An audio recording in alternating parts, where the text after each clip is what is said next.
नमस्कार, India voice देख रहे हैं आप। मैं हूं आपके साथ आकांक्षा त्रिपाठी और अब बुलेटिन की शुरुआत करेंगे।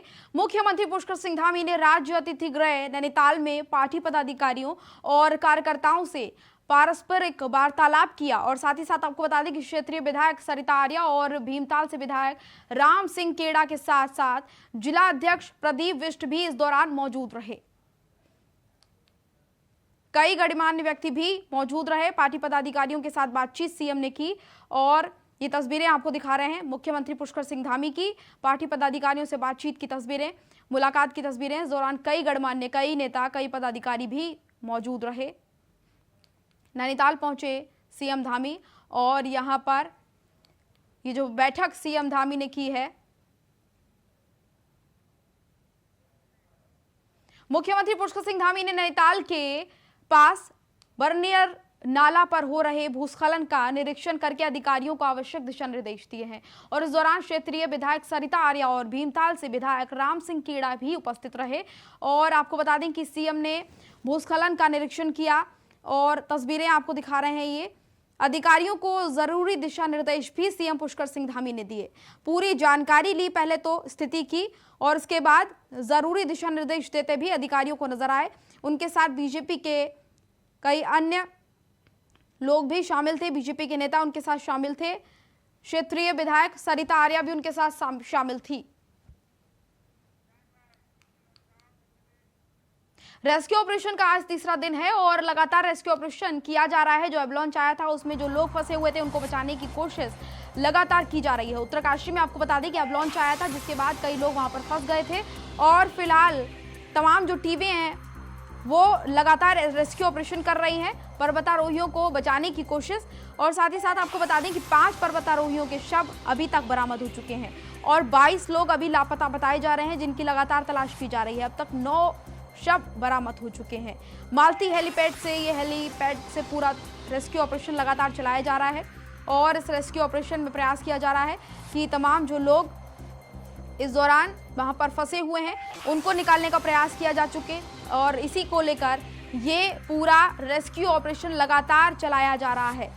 अब तक 9 शव बरामद हो चुके हैं, 22 लोग फिलहाल लापता बताए जा रहे हैं। एवलांच के बाद जो हालात थे उसकी पूरी अपडेट हमने आपको दी और अभी फिलहाल जो जानकारी यहाँ से आ रही है वो फिलहाल यही है कि 5 पर्वतारोहियों के शव बरामद हुए हैं, 22 पर्वतारोही लापता बताए जा रहे हैं। अब तक कुल 9 शव बरामद हो चुके हैं।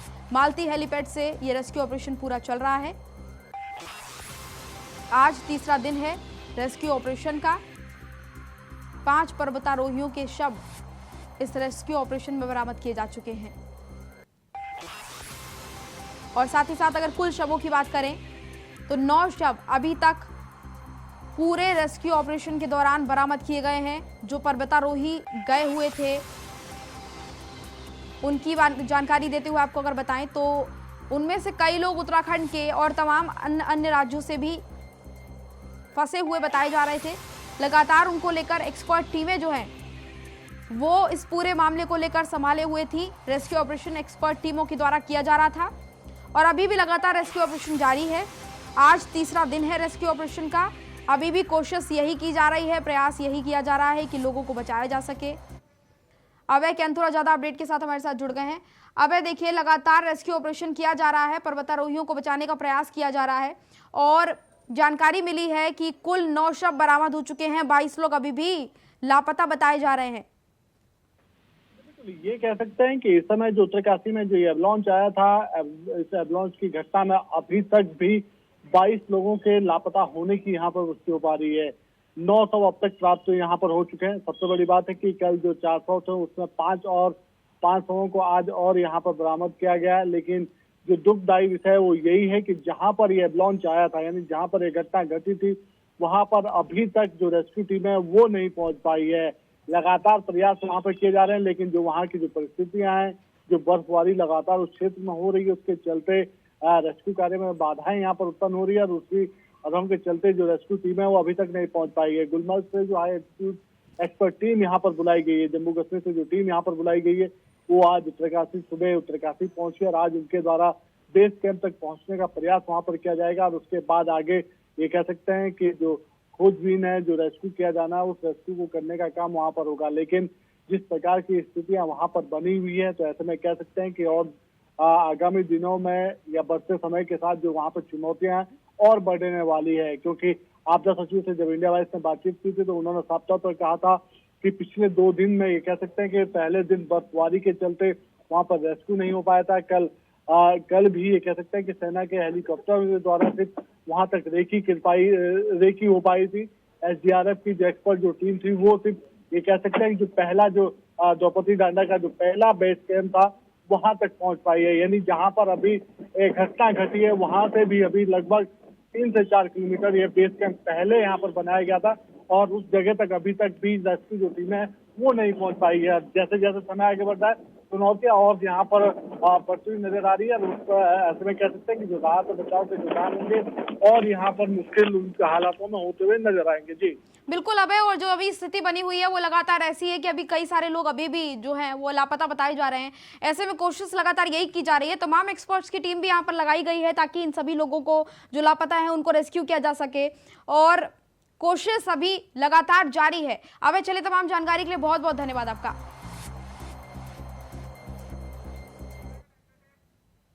द्रौपदी का डांडा 2 में रैकी करते हुए एयरफोर्स के हेलीकॉप्टर द्रौपदी का डांडा 2 की इस चोटी पर जाना था पर्वतारोहियों को और लगातार उसको लेकर रेस्क्यू ऑपरेशन किया जा रहा है और चोटी पर जाने का प्रयास लगातार किया जा रहा है। रेस्क्यू ऑपरेशन करते हुए लोगों को बचाने की कोशिश की जा रही है और अभी भी हमने आपको खबर में बताया कि लगातार शवों का मिलना जारी है।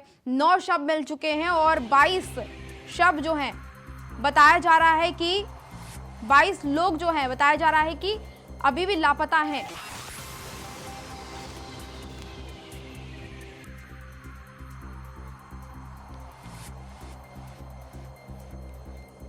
तो आपको बता दें कि हेलीकॉप्टर जो है रेस्क्यू के लिए पहुंचा है, लोगों को रेस्क्यू किया जा रहा है।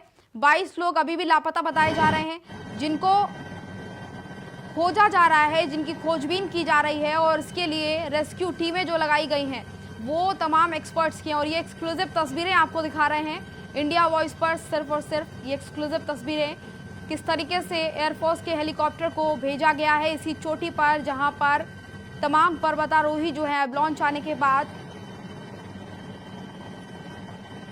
फंस गए थे, उनको रेस्क्यू करने के लिए लगातार सेना का प्रयास जारी है और एयरफोर्स के हेलीकॉप्टर को भी यहां पर भेजा गया है ताकि जो लोग फंसे थे उनको रेस्क्यू किया जा सके। रेकी करते हुए ये हेलीकॉप्टर यहां पर जानकारी लेगा। ये एक्सक्लूसिव तस्वीरें आपको दिखा रहे हैं।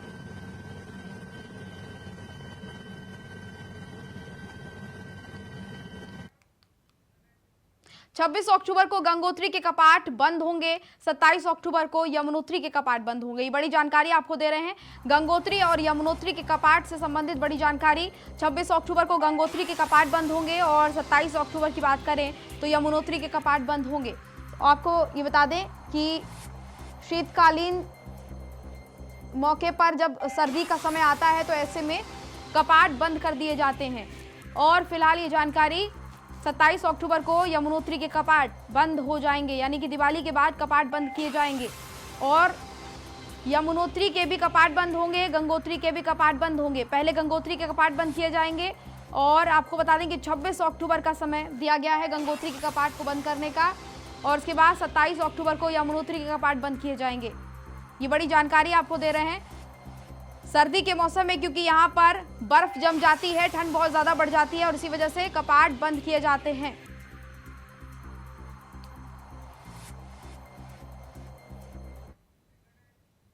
पौड़ी हादसे में मारे गए लोगों के परिजनों से जिलाधिकारी विनय शंकर पांडे ने मुलाकात कर दुख को साझा किया है।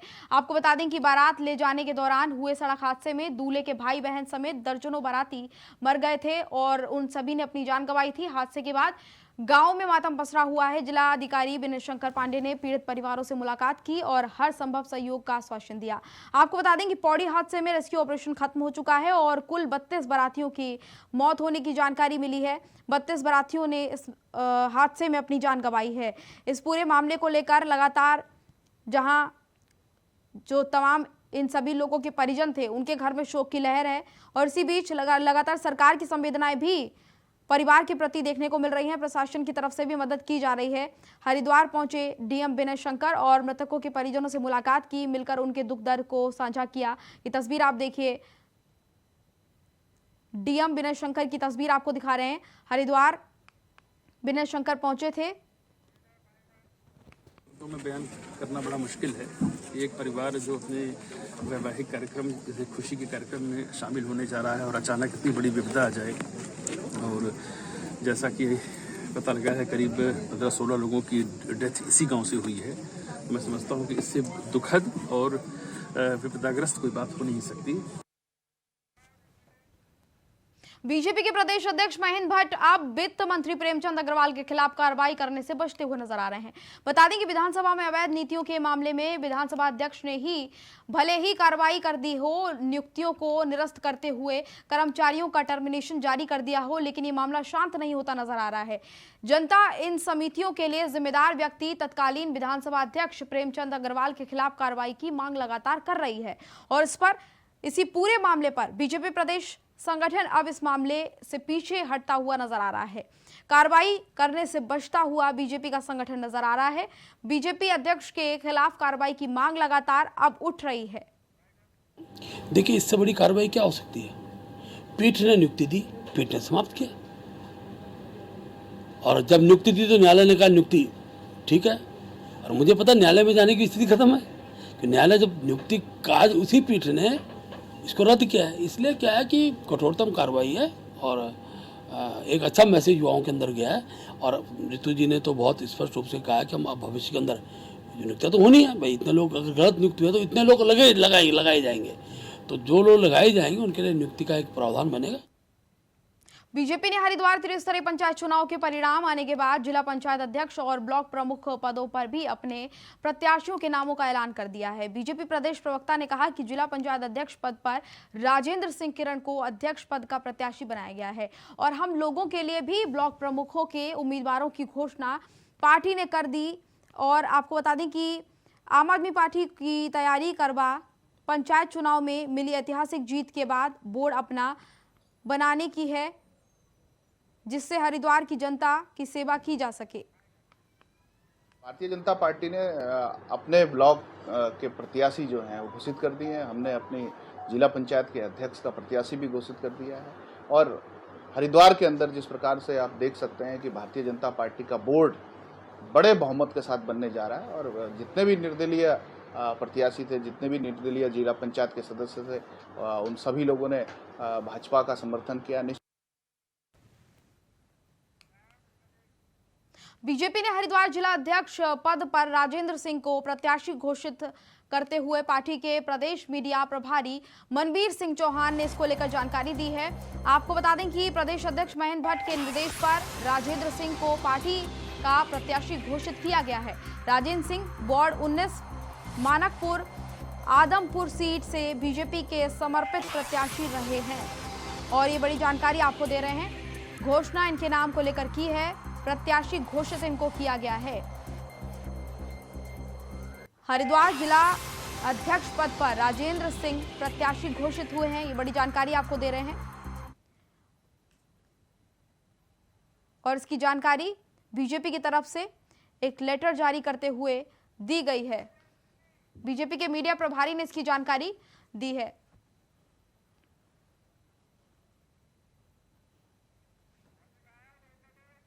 रुड़की ब्लॉक प्रमुख के लिए बीजेपी ने प्रत्याशी घोषित कर दिए हैं।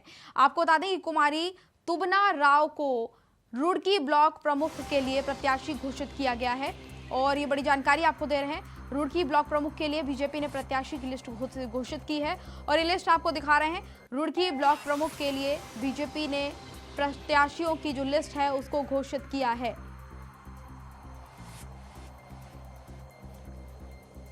तो ये बता रहे हैं आपको जानकारी। रुड़की ब्लॉक प्रमुख के लिए ये लिस्ट जारी की गई है। रुड़की ब्लॉक प्रमुख के लिए बीजेपी ने प्रत्याशी की लिस्ट जारी की और ये तस्वीर आपको दिखा रहे हैं। बीजेपी की तरफ से जो ये लिस्ट जारी की गई है वही लिस्ट ये आपको हम दिखा रहे हैं।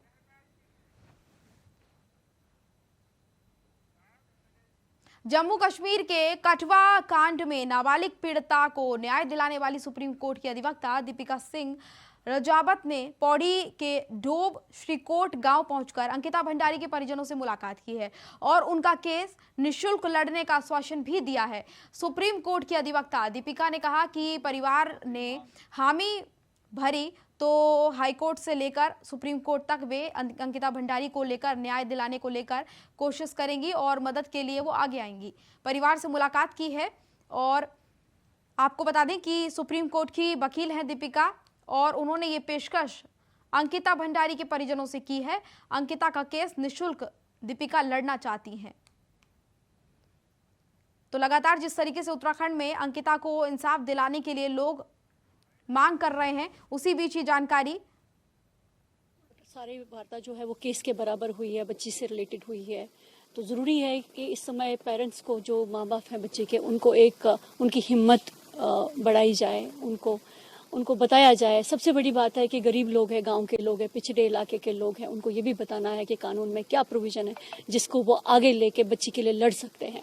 तो मेनली उसी पे सारी चर्चा हुई है और हम तैयार हैं पेरेंट्स के साथ, माँ बाप के साथ लड़ने के लिए, इंसाफ दिलाने के लिए।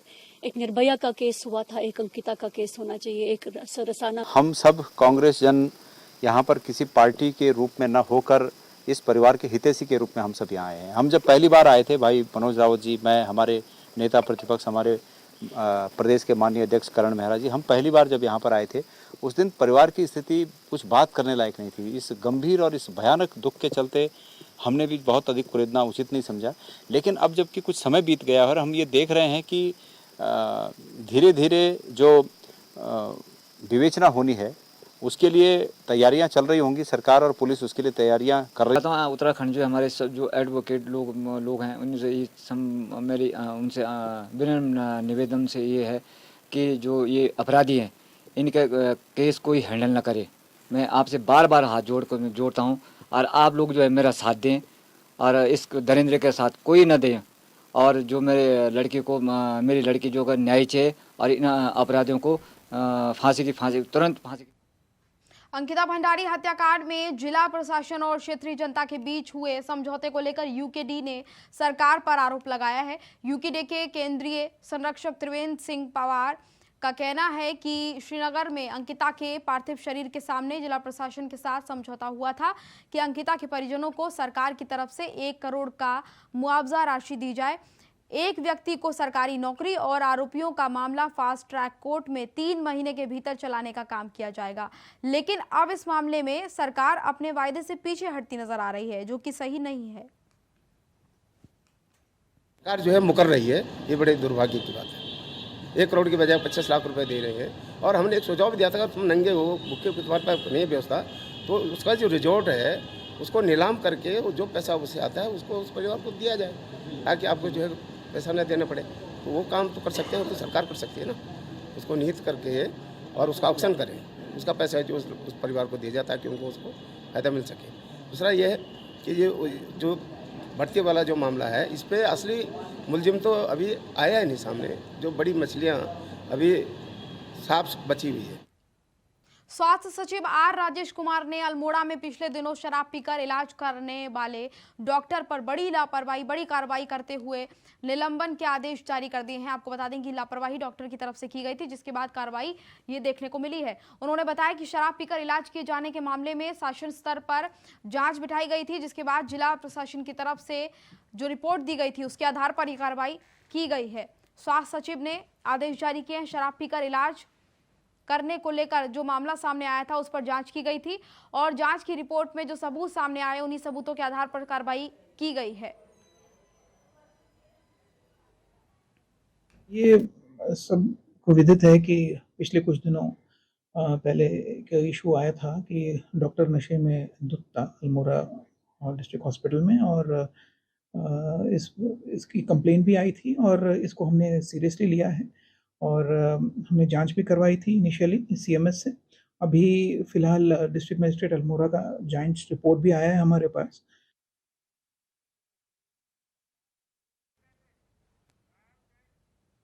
देश भर में कल विजयदशमी के मौके पर रावण के पुतले का दहन किया गया, लेकिन उत्तराखंड के अल्मोड़ा में रावण के पुतले का दहन नहीं किया गया।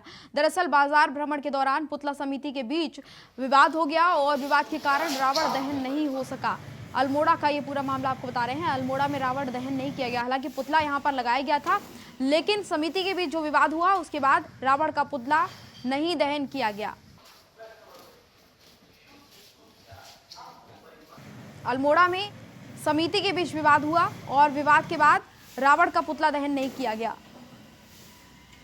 हालांकि देश भर में रावण का पुतला कल दहन किया गया और तमाम जगहों पर तैयारियां भी इसको लेकर काफी समय पहले से की जा रही थी। अल्मोड़ा में भी कुछ इसी तरह की तस्वीरें थी, लेकिन विवाद के चलते रावण दहन नहीं किया गया। तो बुलेटिन में फिलहाल इतना ही, मुझे दीजिए इजाजत, नमस्कार।